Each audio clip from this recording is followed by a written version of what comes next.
Ara, ang ML player o si San. Bagong gupit. Wow. Nag-vlog na naman.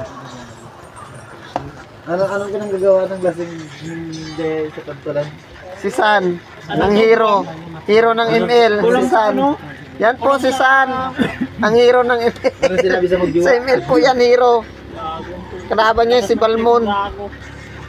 Okay na, Joy! Ano sinabi sa magdiwa? Joy! Sa bangka, dito lang po kami, masaya po kami habang